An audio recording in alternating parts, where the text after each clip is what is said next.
Bienvenidos una vez más, hermanos, a esta nueva instancia de predicación y exposición bíblica.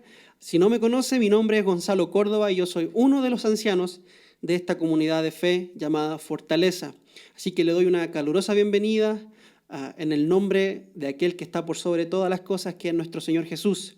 Hoy vamos a continuar con nuestra exposición de la carta del apóstol Pablo a los Efesios. Así que si tiene su Biblia a la mano, en su teléfono, en una versión de papel, le pido que se dirija a la carta de Efesios capítulo 1, versículo 15, y vamos a enfocar nuestra atención desde el versículo 15 hasta el versículo 22. Así que vamos a dar lectura a la palabra del Señor. Dice así: por esta razón también yo, habiendo oído de la fe en el Señor Jesús que hay entre vosotros y de vuestro amor por los santos, no ceso de dar gracias por vosotros, haciendo mención de vosotros en mis oraciones, pidiendo que el Dios de nuestro Señor Jesucristo, el Padre de gloria, os dé espíritu de sabiduría, de revelación, en un mejor conocimiento de Él. Mi oración es que los ojos de vuestro corazón sean iluminados para que sepáis cuál es la esperanza de su llamamiento, cuáles son las riquezas de la gloria de su herencia en los santos, y cuál es la extraordinaria grandeza de su poder para con nosotros los que creemos, conforme a la eficacia de la fuerza de su poder, el cual obró en Cristo cuando le resucitó de entre los muertos y le sentó a su diestra en los lugares celestiales, muy por encima de todo principado, autoridad, poder, dominio y de todo nombre que se nombra, no solo en este siglo, sino también en el venidero. Y todo sometió bajo sus pies, y a él lo dio por cabeza sobre todas las cosas a la iglesia, la cual es su cuerpo, la plenitud de aquel que lo llena todo en todo. Vamos a orar. Padre Celestial, te doy las gracias por esta instancia, te doy las gracias por la maravillosa tecnología que has puesto a disposición nuestra para que tu palabra, Señor, fluya a través de aquellos que te aman, Señor. Yo con todo mi corazón te doy las gracias por eso. Y te pido, Señor, de que hoy uses mi vida. Señor, yo reconozco mi insuficiencia. Yo reconozco que soy falto, Señor, y que me cuesta muchas veces, Señor, que hay muchas limitaciones en mi intelecto y en mi forma de hablar, Señor, pero yo, Señor, confío en la suficiencia de tu palabra, Señor. Ayúdame a mantener una exposición simple, verdadera, para que sea tu poder, Señor, el que se manifieste en la vida de mis hermanos, Señor, porque el reino de los cielos no consiste en palabras bonitas, sino que es la demostración de tu poder en mis hermanos. Santifícanos y acércanos más a la imagen de Cristo por medio de tu palabra. En el nombre de Jesús te lo pedimos. Amén y amén.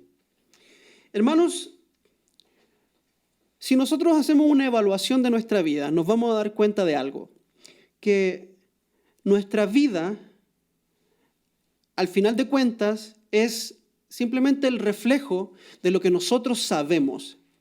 Nuestra vida refleja el conocimiento que nosotros tenemos. ¿Ok? Lo voy a explicar de esta forma. Usted sabe que hacer ejercicio es bueno para su salud. ¿Ok? Por eso usted va a un gimnasio. O por eso usted sale a correr en las mañanas, porque usted sabe que hacer ejercicio es bueno para la salud.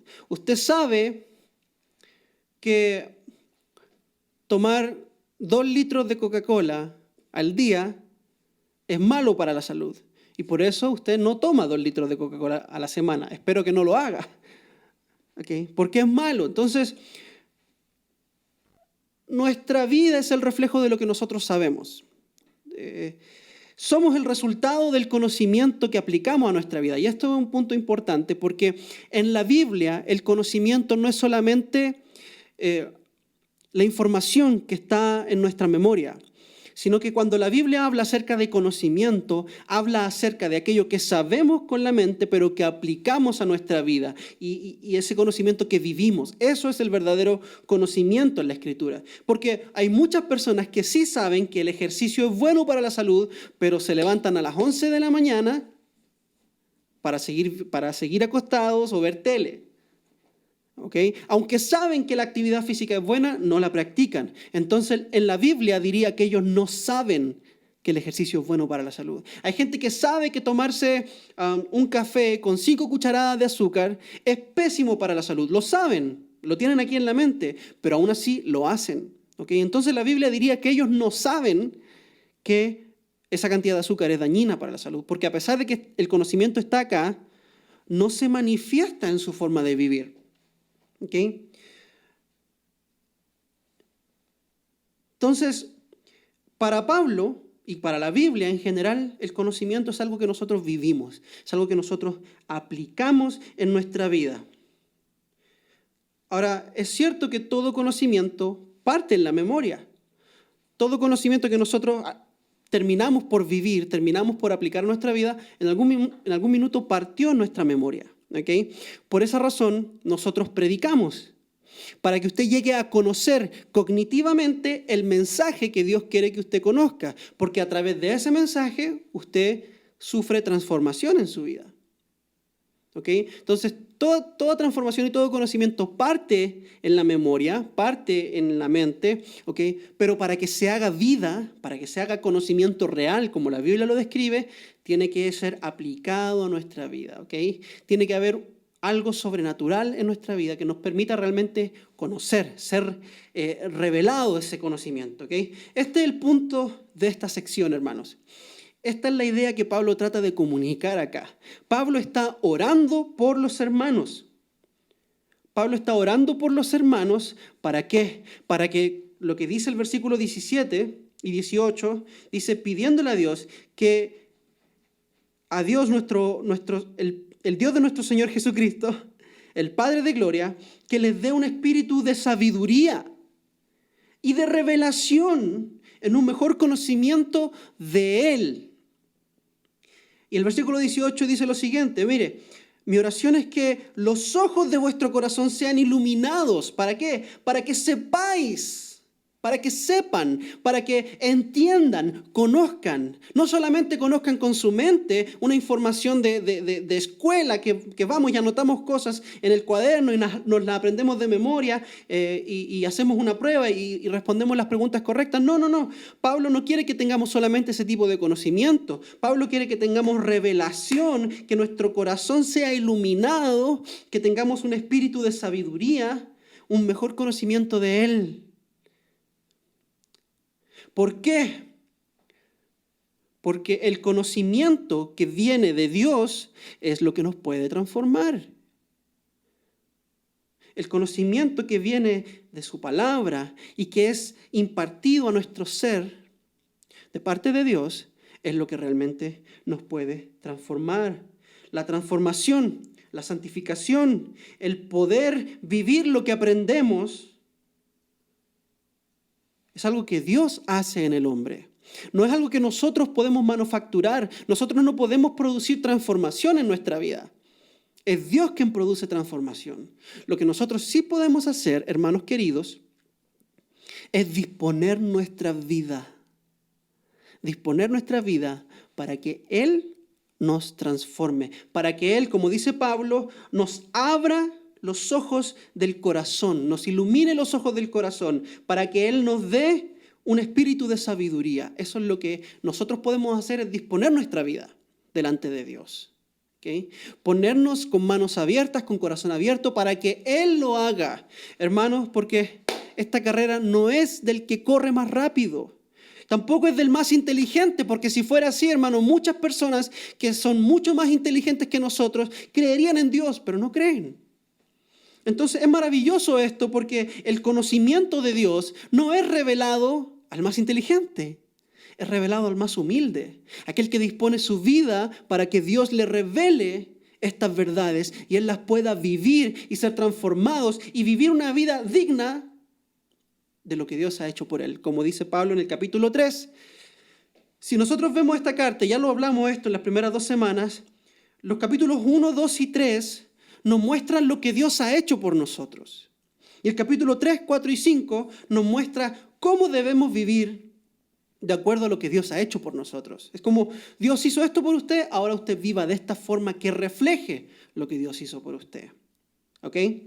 Entonces, ahora bien, la pregunta es, si nosotros no podemos producir transformación en nuestra vida, si nosotros no podemos santificarnos por nuestra propia cuenta, si eso es la obra de Dios, pero lo que sí podemos hacer es disponer nuestra vida para que Dios nos transforme, es como ir al médico, hermano, es como ir al médico. Estoy enfermo, no me puedo sanar solo, necesito la ayuda de alguien que sí puede. Entonces, ¿cómo me dispongo yo? Voy al médico, saco una cita y voy allá, y cuando el médico me da la receta, yo sigo cada paso de la receta. Me tomo los medicamentos que me da, tomo los días de descanso, cambio ciertos hábitos de mi vida que él me dice que tengo que cambiar. ¿Para qué? Para ser sanado. ¿Por qué? Porque yo no me puedo sanar solo, me tengo que disponer ante el médico para que su conocimiento me sane. La pregunta es, ¿cómo disponemos nuestra vida para que Dios nos transforme? ¿Cómo podemos disponer nuestra vida delante de Dios para que el conocimiento que adquirimos se haga vida en nosotros? ¿Quieres saberlo? No le voy a decir. Obvio que le voy a decir, hermano. La Biblia nos lo muestra. La Biblia nos lo muestra. Lo primero que vemos es que Pablo ora. Pablo está orando. Pablo le está pidiendo a Dios, Señor, ábrele los ojos del corazón a mis hermanos en la provincia de Asia y en Éfeso. Hermanos, la oración es clave. La oración es clave para disponer nuestra vida. Cuando entramos en el lugar secreto, Jesús dice, somos recompensados en público. No podemos vivir una vida cristiana sin oración, hermanos. Así como dice el dicho, cristiano que no ora, el diablo se lo devora. Hermanos, no podemos, es una ilusión, es una falsedad. Un cristiano que no ora es un oxímoron. Es como decir un muerto viviente. Son dos conceptos que son completamente opuestos, que se oponen entre sí y uno los pone juntos en una frase. No tiene sentido. No tiene sentido, es como decir un negro blanco. Un cristiano que no ora es exactamente lo mismo, no tiene sentido.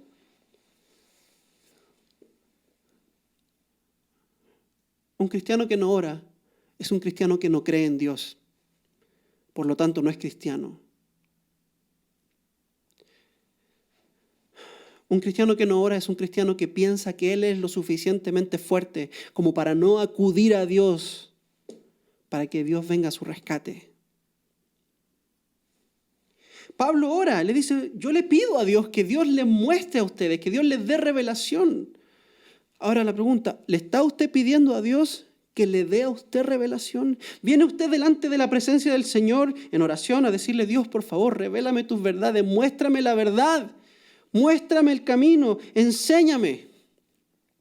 Ayúdame a vivir lo que he aprendido, ayúdame a que el conocimiento que he adquirido en mi mente baje a mi corazón y se transforme en santificación y yo pueda ser más como Cristo. ¿Ora usted? Yo me acuerdo, hermano, yo crecí en una iglesia donde se oraba mucho y yo me vine a vivir a Costa Rica y después conocí a mi esposa acá y nos casamos y fuimos para Chile, después de muchos años, fuimos para Chile a visitar a mi familia y un día le dije a Rachel, vamos a ir a la iglesia donde yo crecí, te voy a mostrar la iglesia donde yo crecí. Y entramos a la iglesia y estaba el pastor de la iglesia, el pastor con el que yo crecí, el pastor Andrés, predicando. Entonces se sorprendió al verme y me dijo, siéntese aquí adelante. Estaba en medio de la predicación y me hizo sentar adelante junto con Rachel, con mi esposa. Y cuando vio a mi esposa, le dijo, mijita, le voy a hacer una pregunta. ¿Este que tiene aquí a la par de usted, ora? Hermano, nunca me voy a olvidar de eso, porque yo sabía que el pastor iba a hacer esa pregunta. Porque el pastor con el que yo crecí es un hombre que ora mucho. Y yo aprendí a orar mirándolo a él. ¿Pero por qué oraba mucho él? ¿Porque era muy carga? ¿Porque era muy poderoso? No, hermano, él oraba mucho porque él sabía que él era un miserable débil. Y por esa razón oramos, porque somos miserables débiles y necesitamos la fuerza de nuestro Dios. Cuando usted no ora, usted lo que está diciendo es, yo soy suficientemente fuerte, yo puedo hacer esto. No, hermano, nuestra oración es el reflejo de nuestra debilidad. Y si no oramos, quiere decir que pensamos que somos fuertes. Y hermano, lo que estoy diciendo en este momento me está pegando a mí mismo. Porque me estoy preguntando ¿acaso yo oro suficiente? ¿Acaso no será que yo mismo me considero a mí mismo fuerte? ¿Cómo planeamos disponer nuestra vida ante el Señor si no venimos al Señor en oración? Vea, esta es la obra de Dios, hermanos, es la obra de Dios. Es la obra del Señor, completamente. Pero el Señor nos está llamando a su presencia. El Señor nos está llamando al lugar secreto. Pablo nos da el ejemplo. Yo oro por ustedes. ¿Por qué? ¿Por qué es necesaria la oración? Porque la transformación no es obra humana, hermano. La transformación es obra de Dios. Necesitamos primero reconocer eso. Es humillante, sí es humillante, porque no está en nuestras manos. Pero es maravilloso porque el Señor nos pide que nos dispongamos. ¿Cómo? En oración. En oración.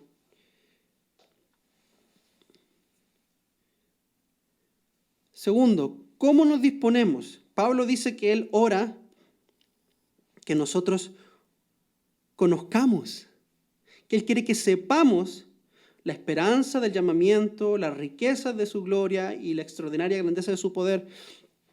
Quiere que sepamos, que ese conocimiento se interiorice y lo podamos vivir.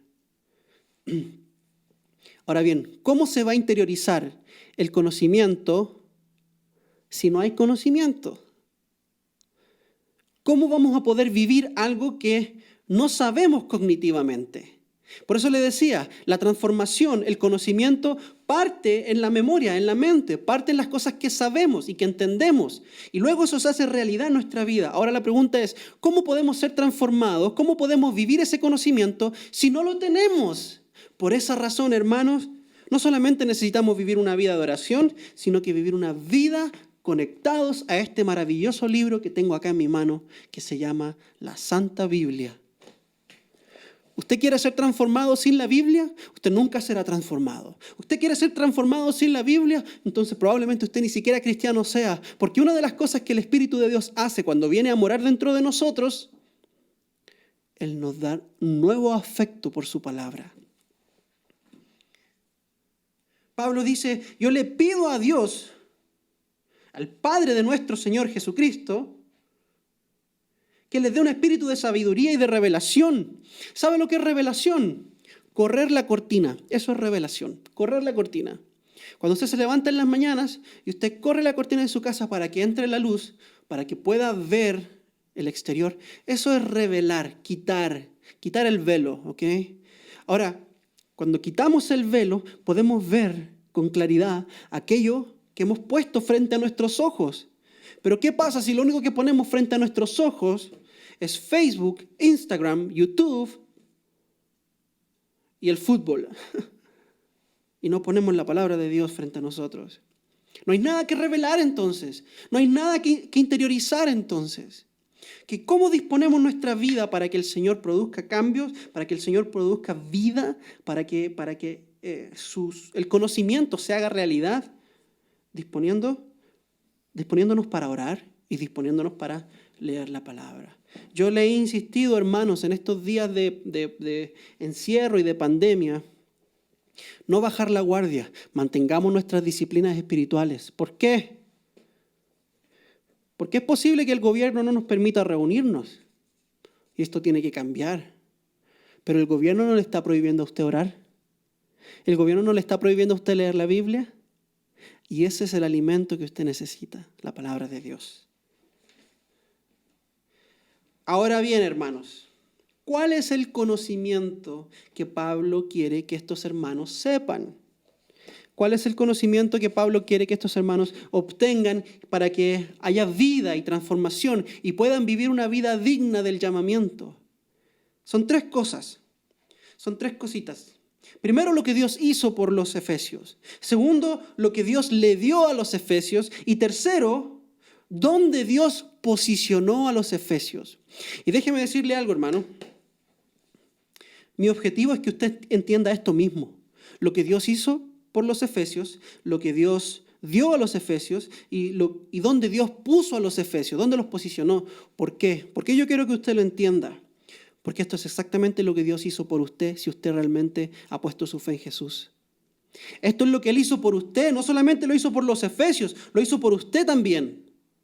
Lo que la Biblia nos muestra es lo que Dios hace por sus elegidos, por su pueblo, por aquellos que Él escogió desde antes de la fundación del mundo para que fueran santos, apartados para Él, para que fueran su iglesia. Y usted es uno de ellos si usted se ha arrepentido de sus pecados y ha puesto su fe en Jesús.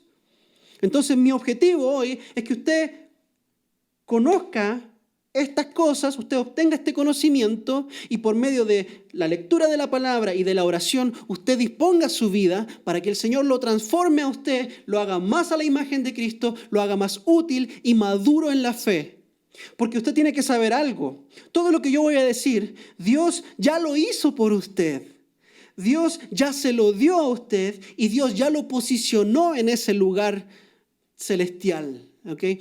No es que si usted comienza a leer la Biblia y a orar más, Dios lo va a amar más a usted y le va a dar más cosas, va a hacer más cosas por usted y lo va a posicionar más alto. No, Dios ya hizo eso por usted cuando lo escogió desde antes de la fundación del mundo. Ahora lo que usted necesita es madurar, conocer estas cosas para vivir la vida que el Señor lo ha llamado a vivir. Es como, hermanos, es como un bebé recién nacido. Un bebé recién nacido, él tiene sus brazos, tiene sus piernas, tiene todas las partes de su cuerpo, pero no las puede usar todavía. Las usa de una manera inmadura. Él necesita madurar su cuerpo. ¿Okay? Él tiene todo lo que un ser humano debería tener. Él es un ser humano completo. ¿Okay?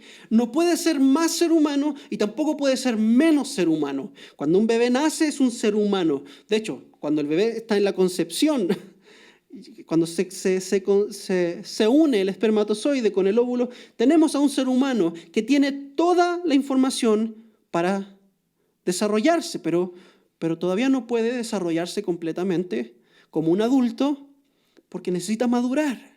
¿Okay? Lo mismo pasa acá, hermano. Usted tiene que saber de que lo que Dios hizo por los efesios también lo hizo por usted. Y lo que Dios le dio a los efesios también se lo dio a usted. Y donde Dios puso a los efesios espiritualmente, también lo puso a usted. Pero la pregunta es entonces, ¿por qué sigo viviendo la vida inmadura y la vida de pecado que vivo hasta ahora? Puede ser por dos razones. Puede ser primero porque tal vez usted es un falso convertido. Probablemente usted realmente no ha puesto su fe en Jesús, realmente no se ha arrepentido de sus pecados, aún se deleita en ellos. Esa puede ser una razón. Pero la otra razón puede ser de que usted realmente es salvo. ¿Okay? Pero usted no sabe estas cosas y no se ha ejercitado en estas cosas. Entonces hoy yo quiero que usted conozca esto. ¿Para qué? Para que se ejercite en esta realidad, para que disponga su vida delante del Señor en oración y en búsqueda en su palabra y pueda ser transformado y vivir la vida que Pablo le dice a estos hermanos a partir del capítulo 3, que vamos a ver más adelante. ¿Ok? Entonces, ¿cuáles son estas cosas? ¿Cuál es el conocimiento? Primero, el conocimiento de lo que Dios ha hecho.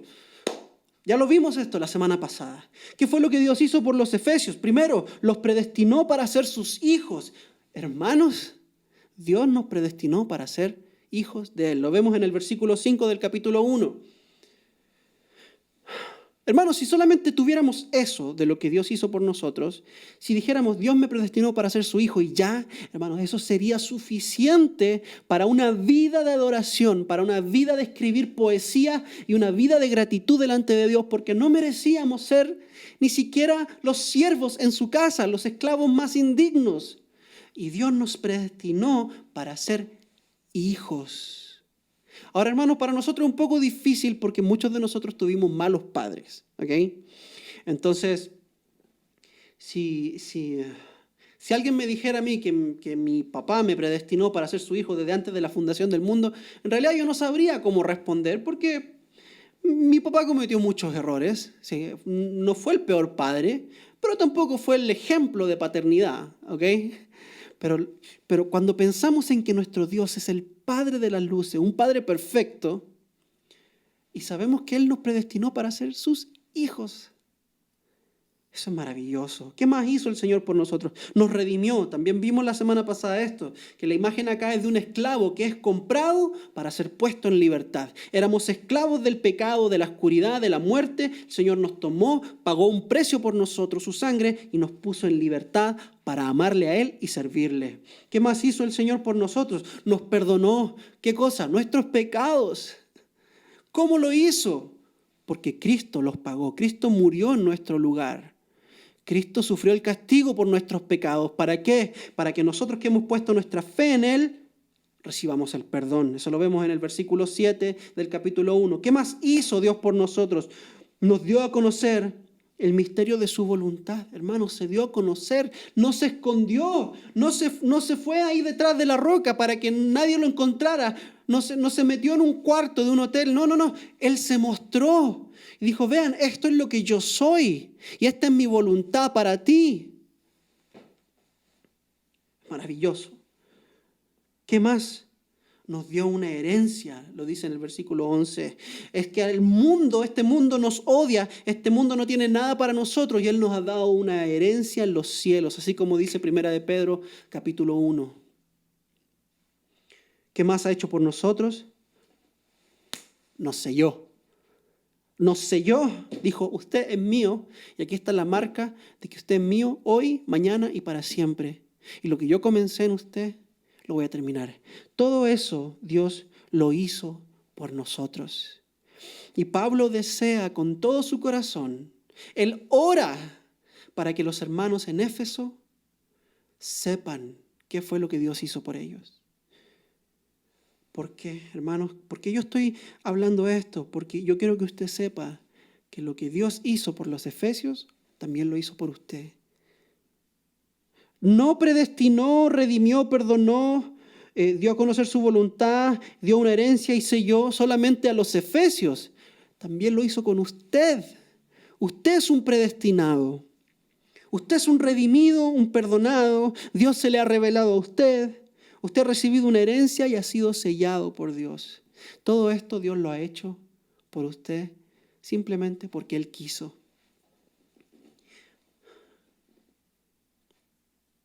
Yo le pido al Señor que usted pueda conocer esto, que el Señor le dé un espíritu de sabiduría y de revelación para que usted pueda conocer esta verdad, que Dios le abra los ojos del corazón,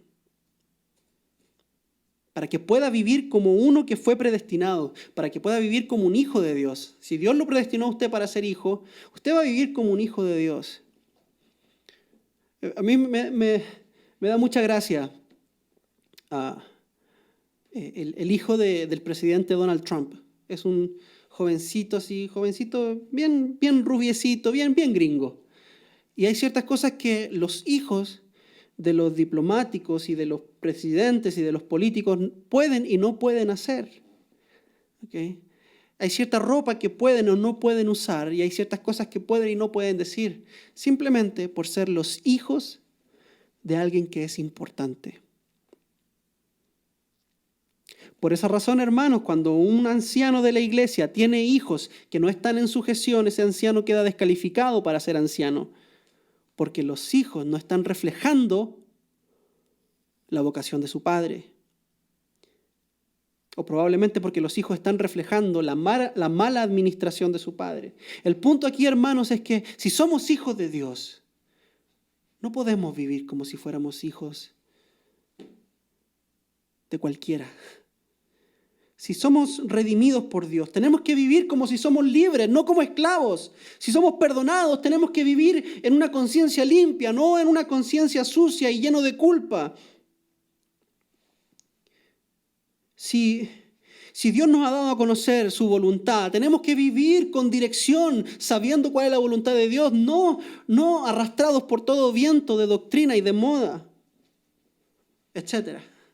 ¿Qué más Dios hizo cuál es el conocimiento que Pablo quiere que los efesios conozcan. Primero, lo que Dios hizo. Segundo, lo que Dios les dio a ellos. Esta es la segunda parte del conocimiento que nos puede transformar. Saber qué fue lo que Dios nos dio. Y esto lo vemos en el versículo 18 y versículo 19. Pablo dice, mi oración es que los ojos de vuestro corazón sean iluminados para que sepáis qué, cuál es la grandeza de su llamamiento, cuáles son las riquezas de la gloria de su herencia en los santos y cuál es la extraordinaria grandeza de su poder para con nosotros los que creemos conforme a la eficacia de la fuerza de su poder. ¿Qué es lo que Dios nos ha dado? Primero, nos dio una esperanza. Nos dio esperanza, dice el versículo 18, la esperanza en el llamamiento. ¿Cómo podemos entender esto, hermano? Vea, nosotros vivimos nuestra vida sabiendo de que este mundo no es nuestro hogar final. Hoy, en tiempos de COVID, en tiempos de enfermedad, mucha gente vive sin esperanza, porque este mundo es todo lo que tienen, ¿okay? Ya no pueden salir a reunirse con sus amigos, ya no pueden salir a tomarse un café y a sacarse fotos en el parque, ya no pueden salir a sus eventos sociales, porque eso era todo lo que tenían y se les fue quitado. Se les fue quitada su salud, se les fue quitado sus reuniones sociales, se les fue quitado su trabajo, se les fue quitado su dinero, se les fue quitado miembros de la familia tal vez. Y están sin esperanza porque eso es todo lo que tenían en la vida. Pero usted y yo, hermanos queridos, si hemos realmente puesto nuestra fe en Jesús, tenemos una esperanza que sobrepasa el umbral de esta vida. Tenemos un llamamiento celestial. Y eso es lo que produce esperanza en nosotros, el saber que el Señor nos ha llamado a ser suyos y de que este mundo no es nuestra parada final, que el Señor nos espera para entrar al verdadero reposo, a la tierra prometida, a su presencia para siempre. Tenemos esperanza. Dios nos ha dado esperanza, hermano. No podemos vivir como gente que no tiene esperanza. Ahora yo entiendo que hay veces donde la depresión viene y la depresión es una enfermedad, hermano. Muchas veces es una enfermedad, muchas veces es un asunto espiritual que tenemos que lidiar con Dios. Pero, hermano, no podemos vivir en la desesperación. No podemos vivir en la ansiedad. Se lo digo desde una posición de una persona que ha sufrido ansiedad en su vida. Yo me desmayaba, hermano, en la calle de la ansiedad. Pero el Señor me ha enseñado a través de su palabra y por medio del estudio de la teología, que yo le pertenezco a Él y que mi vida está en sus manos. ¿Qué más nos ha dado Dios? Además de darnos paz y esperanza, Dios nos ha dado una herencia. Dice el versículo 18, ¿cuáles son las riquezas de la gloria de su herencia en los santos? Dios nos ha dado una herencia, nos ha dado un lugar celestial, nos ha dado una casa en los cielos. Muchos de ustedes han recibido una casa como bendición del ministerio de la Iglesia Fortaleza. Muchos de ustedes tienen una casa en donde están en este momento. La pregunta es, hermanos, ¿tiene usted una casa en el cielo? ¿Tiene usted una propiedad en el cielo? ¿Tiene usted una morada celestial que lo está esperando?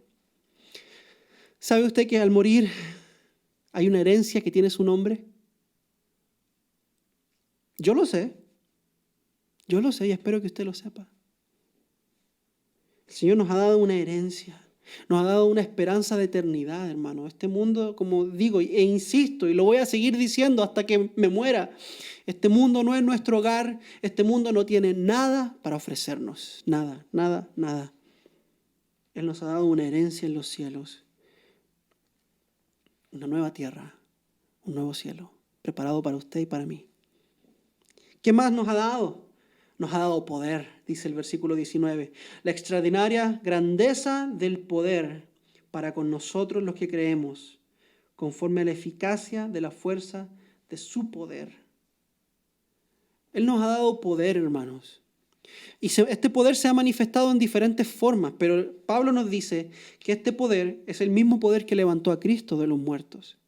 Y este poder se manifiesta en muchas formas. Se manifiesta para que tengamos dominio propio, se manifiesta para que venzamos el pecado. Se manifiesta en múltiples formas este poder de Dios. Es un poder que vive en usted y vive en mí. Una de las formas que más me sorprende a mí este poder maravilloso que Dios ha puesto es cuando se manifiesta en aquellos que entregan su vida por el Señor. Porque, hermanos, la historia de la iglesia nos cuenta de que nuestros hermanos, cuando eran puestos en el circo romano para ser devorados por las bestias o para ser quemados vivos o para ser ahogados, torturados, muchos de ellos cantaban a Dios. Hermanos, ¿quién canta cuando sabe que lo van a torturar? Una persona que ha sido dotada con poder para sufrir el martirio. Poder para perdonar a aquellos que te están arrojando piedras en la cara, como lo hizo Esteban.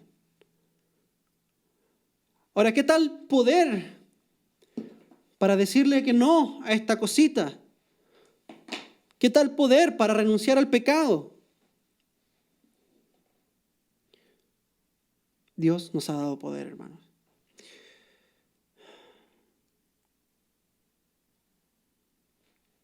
Y en tercer lugar, Pablo quiere que los hermanos sepan dónde fueron posicionados ellos, cuál es su posición en Dios. Y la respuesta a esto es fácil. Bueno, lo voy a leer, versículos 20 al 23, dice, el cual obró en Cristo el poder cuando le resucitó entre los muertos y le resucitó y le sentó a su diestra en los lugares celestiales. Cristo sentado en los lugares celestiales, al igual que los Efesios en el capítulo 1, versículo 3, sentados en lugares celestiales, muy por encima de todo principado, autoridad, poder, dominio y de todo nombre que se nombra, no solo en este siglo, sino también en el venidero. Y todo sometió bajo sus pies, y a él lo dio por cabeza sobre todas las cosas a la iglesia, la cual es su cuerpo, la plenitud de aquel que lo llena todo en todo. ¿Dónde posicionó Dios el Padre a los efesios y a todo aquel que cree en él? ¿Dónde? En Cristo. En Cristo, hermano. Usted y yo estamos posicionados en Cristo. Esa es nuestra posición en Él. Esto lo vamos a ver a través de toda la carta de Efesios, hermanos, donde el Señor inspira a Pablo a escribir de esta forma. En Él, en Cristo, en Él, en el amado, en Él, en Jesús, en el Señor, en Cristo, en Dios, en Cristo, una y otra vez, hermanos. Es maravilloso. Yo lo desafío a que haga esto. Yo lo escribí, yo le voy a mostrar. Mi Biblia en Efesios está toda rayada. Yo lo voy a desafiar a usted, a que usted lea toda la carta de Efesios y subraye todas las veces que Pablo dice en Cristo, en Él, en el amado, en Cristo, en Él, en el amado. ¿Qué significa que nosotros estamos en Cristo, hermano? Primero significa que estamos unidos a Él, que estamos posicionados en lugares celestiales espiritualmente junto con Cristo, pero también significa otra cosa, que somos parte de su cuerpo. Si yo estoy en Cristo y usted está en Cristo, usted y yo somos parte del mismo cuerpo. Somos parte de la iglesia de Jesucristo, somos parte de una unidad, somos parte de la plenitud de Cristo, de aquel que lo llena todo en todo. ¿Dónde estamos posicionados, hermanos? En la familia de Dios. Somos suyos para siempre. Somos de Él para siempre. Entonces, hermano, vea, no podemos estar más o menos en Cristo. Estamos en Cristo. No podemos recibir más esperanza o menos esperanza, o más herencia o menos herencia, o más poder o menos poder. Tenemos toda la esperanza de Cristo, toda la herencia de Cristo y todo el poder de Cristo. Y Dios no puede hacer más o menos por nosotros. Todo lo que Él podía hacer, o todo lo que Él quiso hacer por nosotros, lo hizo. ¿Qué es lo que va a hacer la diferencia en nuestra vida entonces? ¿Cómo podemos vivir una vida más plena entonces? ¿Cómo podemos aplicar todo este conocimiento? Tenemos que disponer nuestra vida para que el Señor nos revele este conocimiento y lo podamos vivir. ¿Cómo podemos disponernos? En la oración. en la lectura de la palabra. En estas dos disciplinas espirituales, hermanos, son clave para que usted y yo vivamos una vida digna de todo lo que Dios ha hecho por nosotros. Y cuando caminemos por la calle, la gente vea y diga, wow, vean lo que Dios ha hecho con ese, se le nota. Como lo dije la semana pasada, cuando una modelo camina por la pasarela y muestra la obra de alguien más, ella viste la obra de un diseñador. Hermano, usted y yo estamos vistiendo lo que Dios hizo por nosotros, lo que Dios nos dio y donde Dios nos puso, donde nos posicionó. Lo vestimos, lo llevamos por la calle. ¿Anda usted vestido de estas cosas? Cuando la gente lo ve, ¿se nota? Dispongamos nuestra vida, hermanos, para que se note lo que Dios ha hecho por nosotros. Y para que, viendo el mundo lo que Dios ha hecho por nosotros, glorifiquen a Dios, le den la gloria a Él y digan, sí, es cierto, Dios es real. En lugar de que digan, no, yo no quiero a ese Dios porque yo lo veo a Él, ¿para qué quiero yo ser como esa persona? No. Que nuestra vida glorifique a Dios. Oremos. Padre Celestial, te agradezco mucho. Te agradezco por esta oración del apóstol Pablo, en donde él le muestra a los efesios lo que Dios ha hecho por ellos y ora por ellos. Señor, yo oro por mis hermanos, yo oro por mi vida también, pero oro por mis hermanos, Señor, de que tú les des a ellos un espíritu de sabiduría y de revelación para que adquieran un conocimiento más excelente acerca de ti y de lo que tú has hecho por ellos, de lo que tú les has dado y de dónde tú los has posicionado en Cristo. Sabemos, Señor, que no podemos producir cambio, no podemos producir transformación, pero creemos que si nos disponemos delante de ti, tú lo puedes hacer en nosotros. No queremos simplemente ser una iglesia legalista que siempre está diciendo qué hacer y qué no hacer, Señor. Queremos que los cambios se produzcan desde adentro del corazón. Queremos que los cambios los produzcas tú, Señor, y no la intimidación, no la manipulación, no el regaño del pastor, Señor. No. Que seas tú quien nos transforme y nos hagas más como Cristo, Señor. Que seas tú. Gracias te doy porque sé que lo harás y confío en ti. Oro todo esto en el nombre de aquel en quien vivimos, habitamos y somos. Cristo Jesús, nuestro Señor. Amén y amén. Que el Señor le bendiga y nos vemos en una próxima oportunidad.